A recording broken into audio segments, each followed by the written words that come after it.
Welcome to the 231st installment of Ear to the Ground, the Land Stewardship Project's podcast on family farming, sustainable agriculture, local food systems, and local democracy. I'm Brian DeVore, editor of the Land Stewardship Letter. Farmer Martin Larsen likes to say that just because you can't see it doesn't mean it isn't there.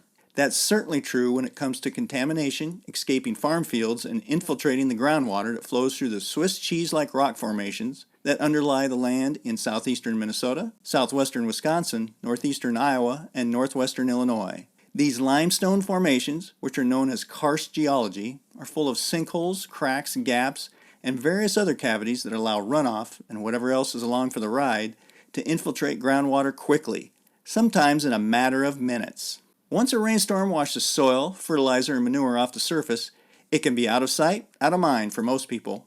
But for people like Larsen, such contamination of groundwater is not hidden. That's because as a caver, he annually spends hundreds of hours underground, exploring the passages groundwater flows through. While he and his companions are crawling around in the dark, their headlamps are illuminating a direct connection between land use practices on the surface and water quality deep underground.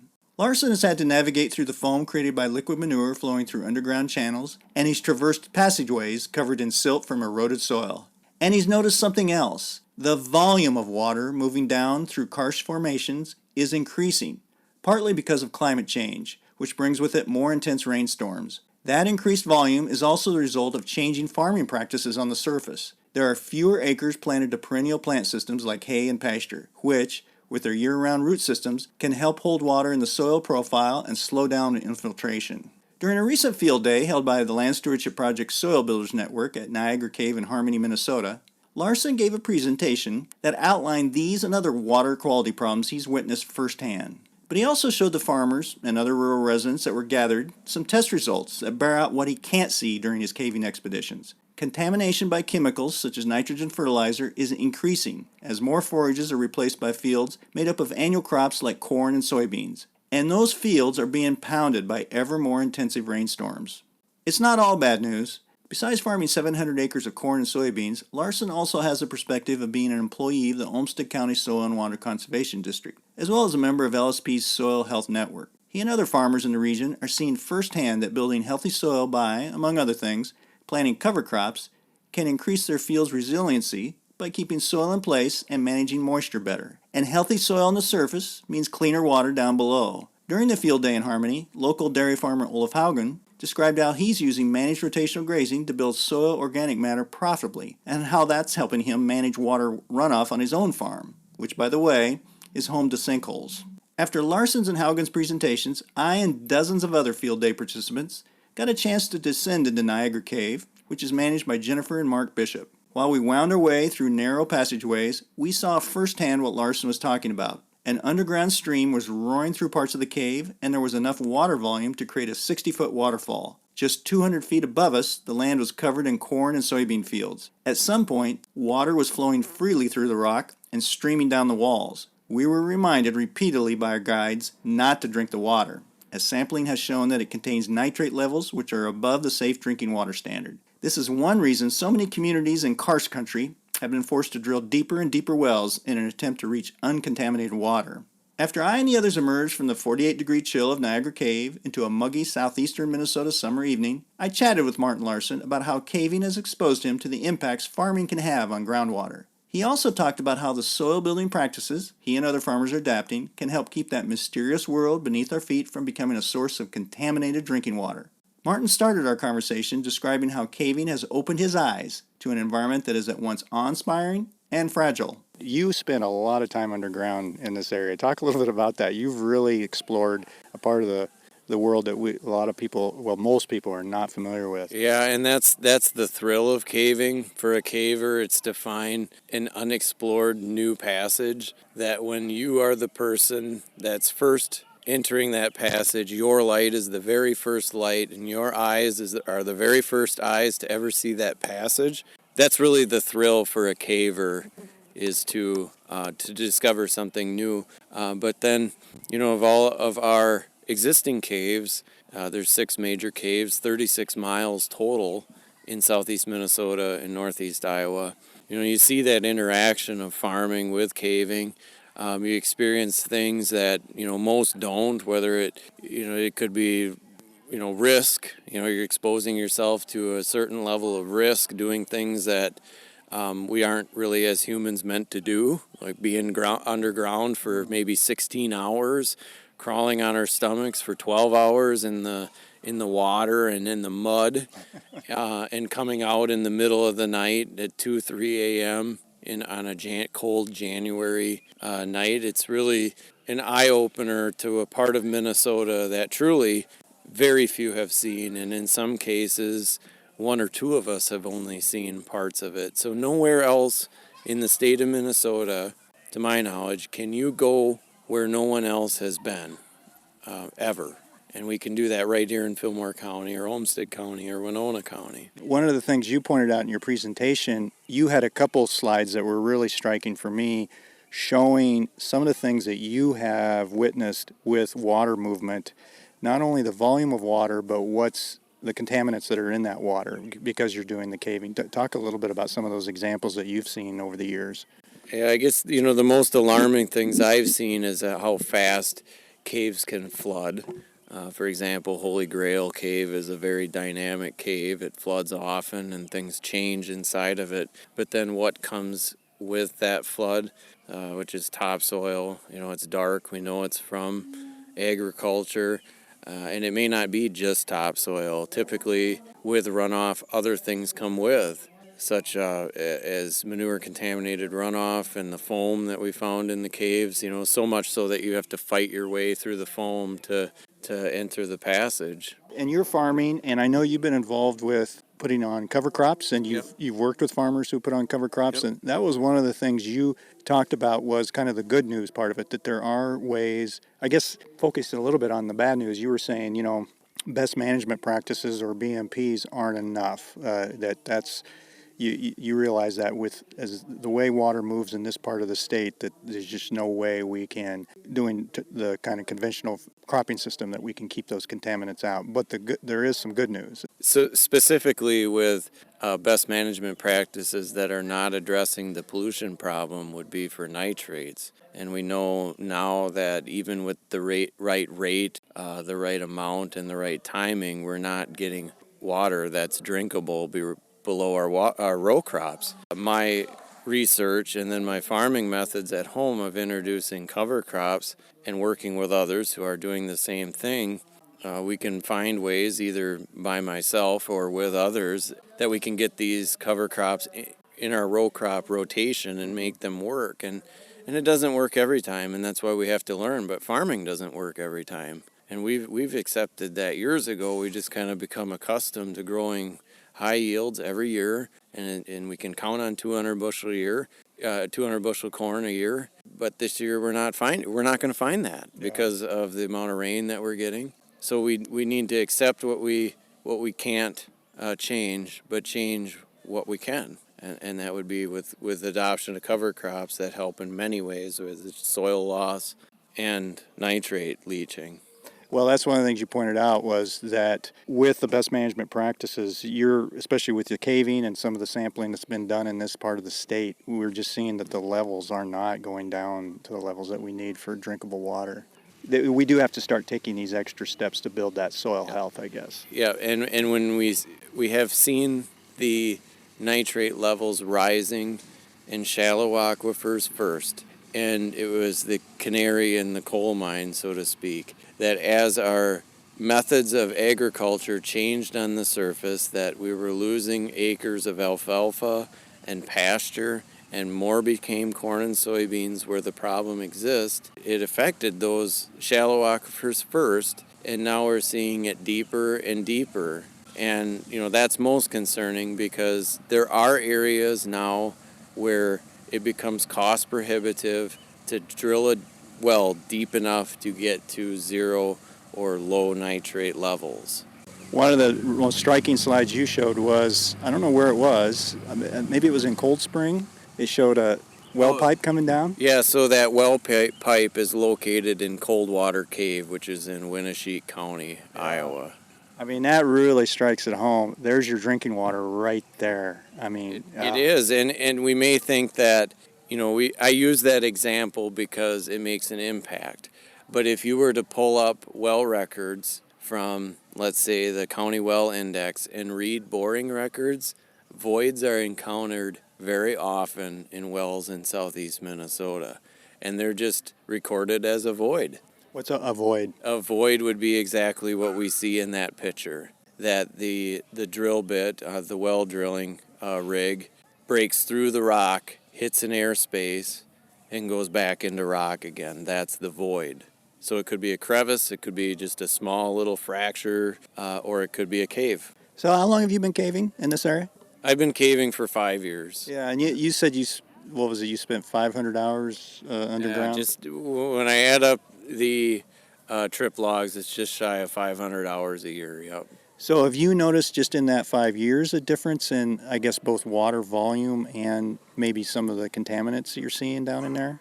A good example, I always come back to it, is Holy Grail, because it floods so often, and it is flooding more often in the last 2 years than it has since I started caving. And Holy Grail is that example of a cave that expressed itself because of a massive rain event, or a high intense rain event. So each time it floods in Holy Grail, it brings in a little more topsoil. And we can count that. We can see it in the profile of the soil, how much has come in since the prairie was plowed.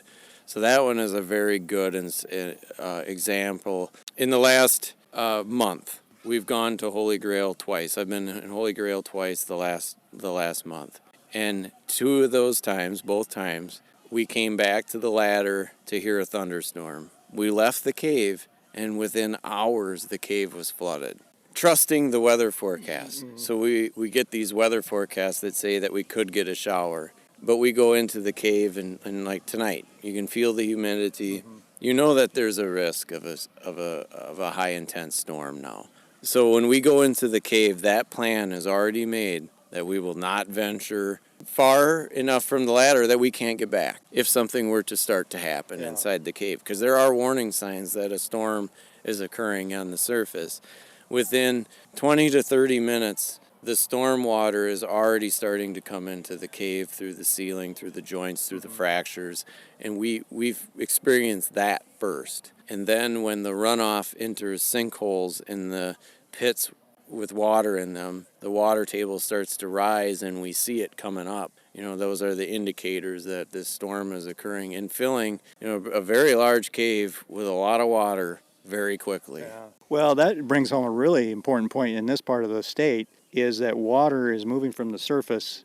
Is it within a matter of hours? It moves into the karst system within a matter of minutes.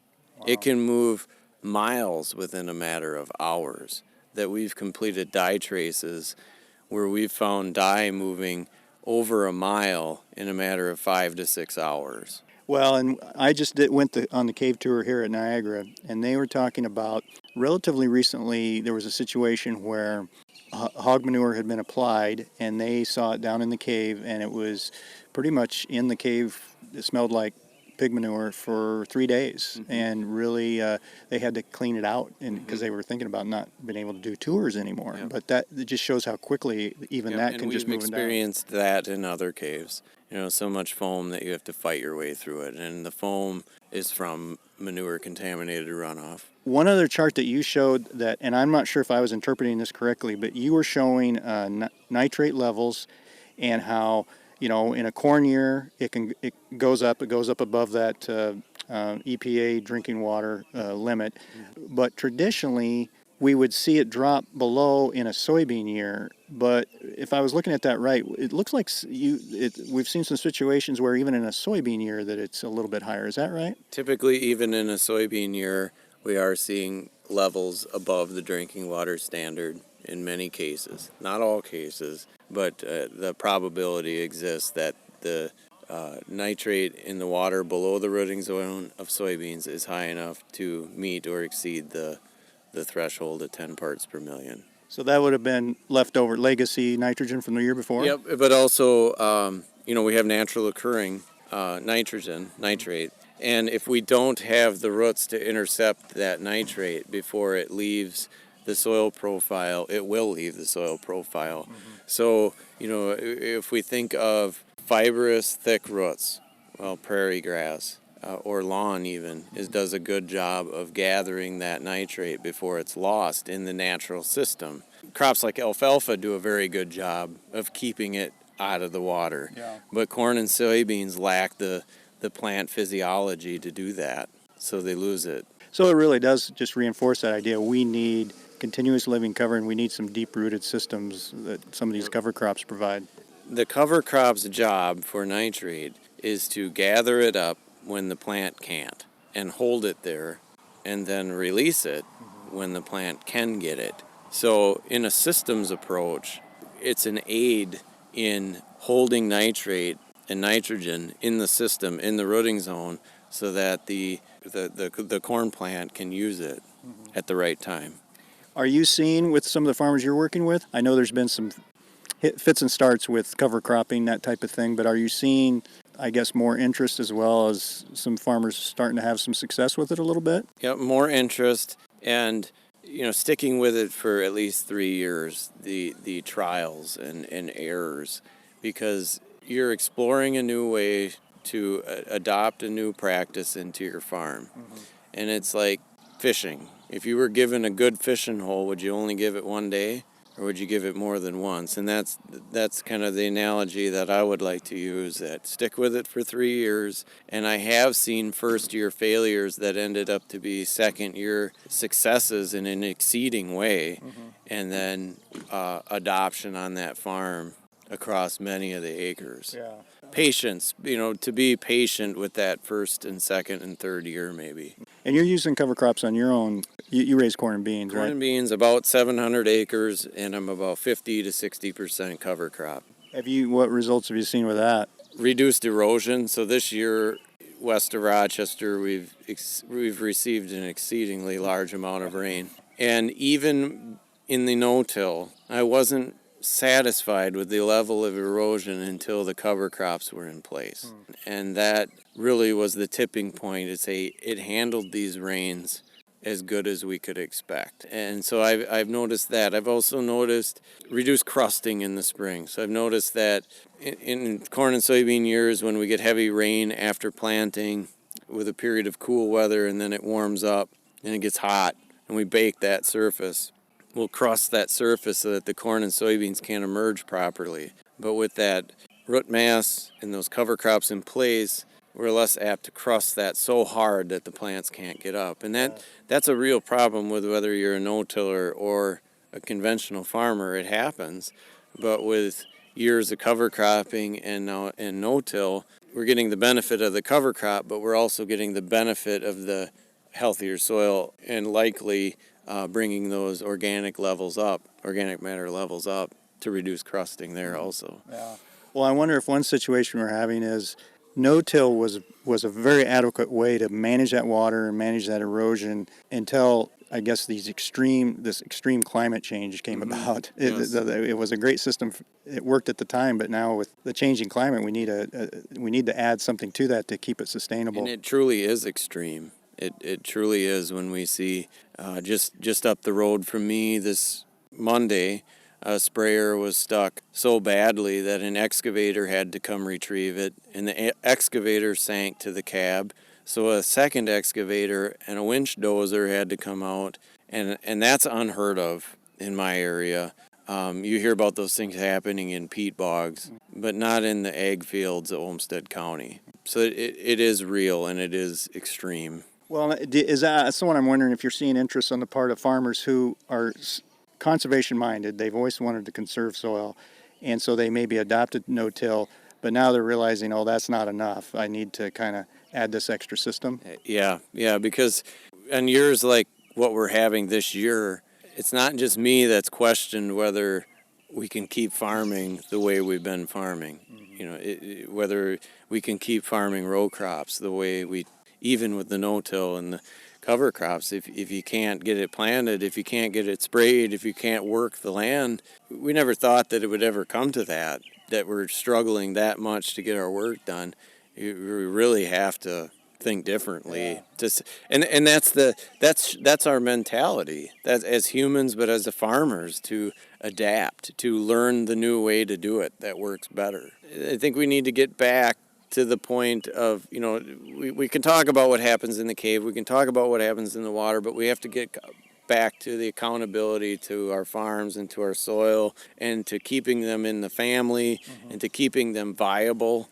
Because if we lose our farmable soil, we won't have to worry about marketing grain anymore. We won't have to worry about high yields anymore because we don't have them. I say manage now for conservation. We manage for weeds, we manage for bugs, we manage for diseases, and when we manage for marketing, grain marketing, and all the others, buying, purchasing, let's not forget conservation, or we won't have to worry about those other things.